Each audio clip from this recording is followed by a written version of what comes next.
This time it is a piece of poem that we are going to deal with. This is a very important poem named Daffodil, written by William Wordsworth, which has been prescribed in almost all school board examinations and for university examinations. It is so enchanting a poem that we love reading it and enjoying it too much. As you already know that William Wordsworth is a romantic poet, and he is the poet of nature. When on the one hand we find that we are badly engaged in our physical world or physical just achievement, ignoring the importance and beauty of nature, William Wordsworth is busy with observing beauty of nature, that it can heal up our worries and tensions. You know, nature is so powerful and enchanting that it can sum up our mental troubles. It can soothe our emotional breakdown, and it can console us in the time of disaster. So, William Wordsworth has love for nature, and so he is describing through this poem how important the beauty of nature is to observe. It is not important only for the poet, as most of the people can say that Wordsworth was a great nature poet, so it was important only for him to see the beauty of nature, and we are just not supposed to be avid observer of nature because we are not the poet. We can say that this kind of observation is not the true one. As a matter of fact, we can say that we are all essentially associated with nature. Our life is very much linked up with nature. Because we have dissociated ourselves with nature, we have invited lots of problems. So, the poet like William Wordsworth presents his view, his observation about the power of nature for our easy and comfortable and enjoyable human life. Whatever poem we are reading, say Solitary Reaper, Lucy, Slumber Did My Spirit Seal, and so on, we find that he had made nature into the center of all his poems. And he had just a philosophical observation through the description of natural beauty to deliver to us. So, it is very exciting experience that poet is finding after a lot of observation of nature, and he says that it is beauty which cannot be found in any other physical objects as we can find in the just beauty of nature. So nature helps us in many ways. You know, it helps us enjoy us, it helps us console us, it helps us live happily, it helps us make life comfortable, it helps us make life worth living, and so on. So here, daffodil, that is a minor flower from common man's point of view, has been a very much source of bliss for the poet like William Wordsworth. You know, we cannot say that it is just a golden color minor flower that the poet has seen while he was wandering, just like cloud. We can see that the actual dancing and actual movement of the flower is so enchanting that poet is overwhelmed by that beauty. We simply find that when the poet was just wandering, he has the impression of watching a cluster of daffodils flowers. It was in the vale beside the lake, hemmed by some trees. So we can say it is absolute natural scenery that poet is describing. Now when we are on mountain, or we are wandering in vale, and lake is flowing, and flowers are very much blooming into the lake, being hemmed by just trees, we can say that it is the enormous source of enjoyment for all of us. We simply cannot create that scene by our physical effort. We can create, and we have created so many good things by our physical effort, and we have changed our physical world to the great extent. But the beauty that nature is providing us remains only natural. It does not is under the creation of human being. Yes, it is in our imagination. We can say it is not in our creation that we can create this kind of natural beauty.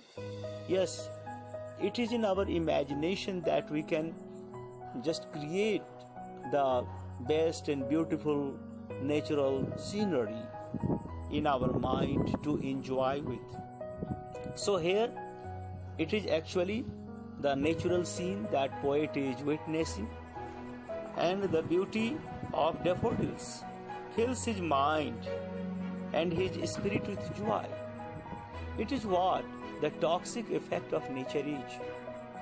Now we can see that when we are in trouble, we go to the lap of nature, that it consoles us to the great extent. It gives us all sort of consolation that we cannot find elsewhere in any other source. We do not have this kind of consolation. Then we can find it into the world of nature. So here the poet has observed all these things, but as he is the poet of nature, so he has worked upon the observation of nature, and it is all his imaginative faculty that he had utilized for writing and making this poem Daffodils that we are discussing. So whatever he had observed just while wandering is just igniting his imagination to the extent that his poetic instinct come to the function for the creation of beautiful poem. So, rightly speaking, Wordsworth is an imaginative poet, but it is not an absolute imagination. We cannot say his imagination is far beyond from the real observation of life. Yes, our imagination and his imagination works upon the observation of the natural world that he is actually seeing just during his wandering. So we can also say that there are so many romantic writings, there are so many romantic poems which have been totally imaginative, being not based upon any real observation of life and observation of natural beauty. But we cannot say that this is true of William Wordsworth. He is not trying to just simply say what comes to his mind out of his own imagination. No, that he believes that our imagination should rest on the day-to-day observation of life. And when we work upon the day-to-day observation And practically, when we are related with the day-to-day observation, and we are giving the imaginative touch to that observation, we see that becomes a very just good and interesting and a solemn creation for the world to read. So it is what we are doing. We are finding here, especially, that William Wordsworth is taking resort to imagination what he has observed here, while he was wandering on the mountain in the vale. And we can see that he is seeing a cloud of it is golden colored flowers and daffodils that was actually just waltzing with the breeze, which can hardly find this kind of waltz elsewhere. And it was the flowers which were swaying and swinging in the breeze, and this gentle movement is enough to enhance their attraction. And the poet is so attracted by this kind of natural beauty that he is going to think upon writing a poem. So we should have a very much natural heart to look upon all these kind of things. So we find that, the description is also very marvelous, that the daffodils were numerous in number, stretching in an endless line. We can see that he is seeing just daffodils and daffodils just in the lake, just dancing and just swinging and swaying and so on. The poet feels as if they were like the twinkling star in the Milky Way. As you can find that there is endless Milky Way, and on that Milky Way there are numerous stars twinkling in the sky. We are simply just overwhelmed by that twinkling of the stars in the sky. And similarly, the situation that he is not going to count how much. It is just an impression to create that it was numerous and numerous. We can say just to the extent that poet is seeing, he is seeing just daffodils dancing, daffodils swaying, daffodils swinging. So we can say that the poet has been profoundly enchanted by the daffodils and its beauty, and they are absolutely alternating swaying movement is enough to enchant the poet's attraction.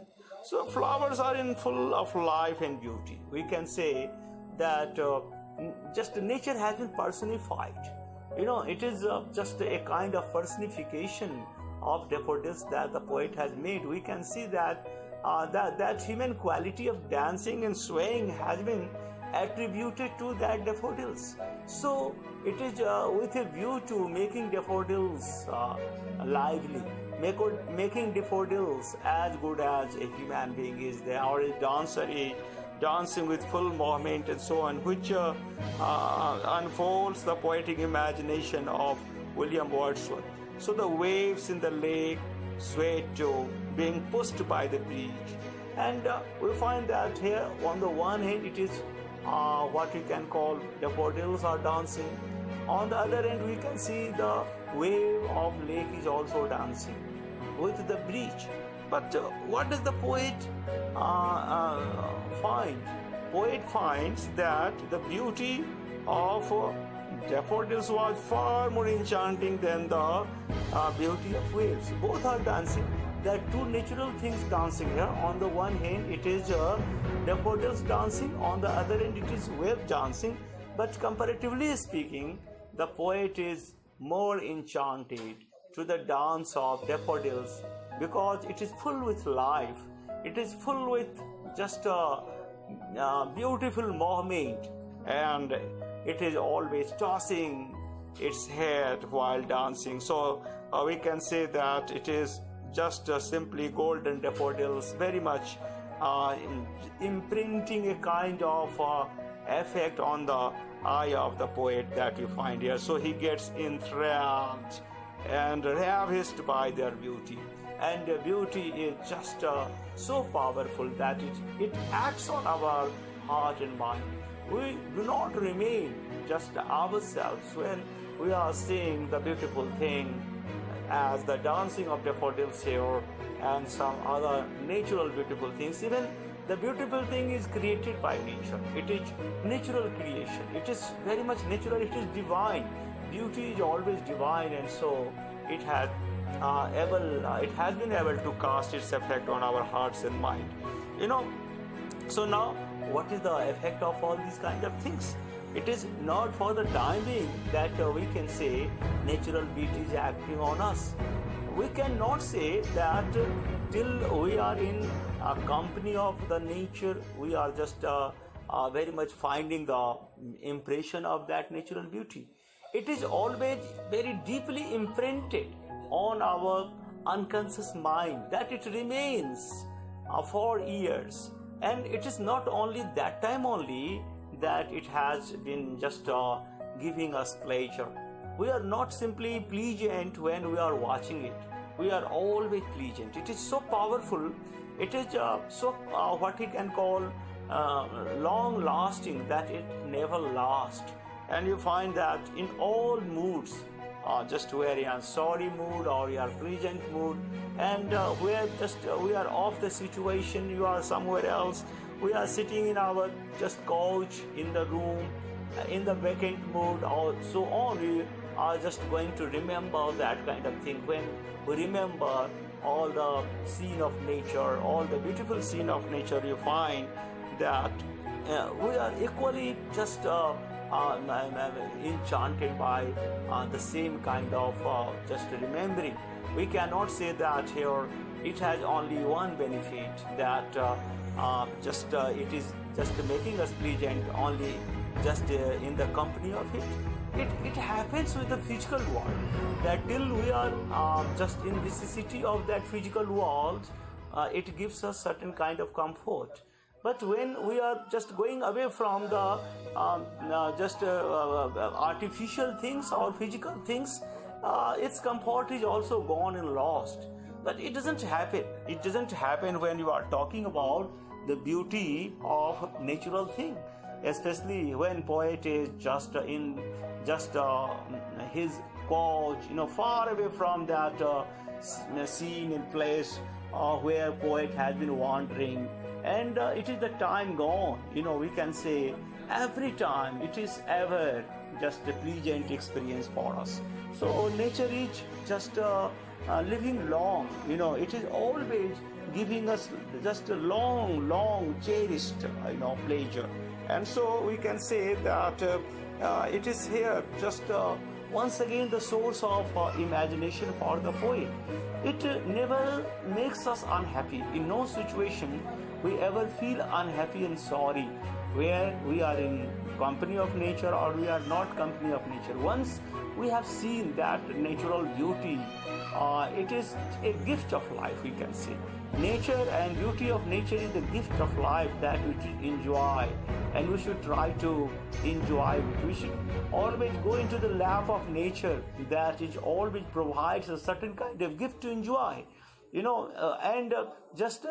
does not take anything from us. It is just our attention that we need to observe all that kind of thing. Once we are attentive to the world of beauty, world of natural beauty, it is enough for us. But it doesn't happen when you are trying to make certain kind of comfort just with certain kind of physical achievement. We find, yes, it just demands something from us. It demands maybe so much labor on our part. It demands so much expenditure on our part, and it demands so many things.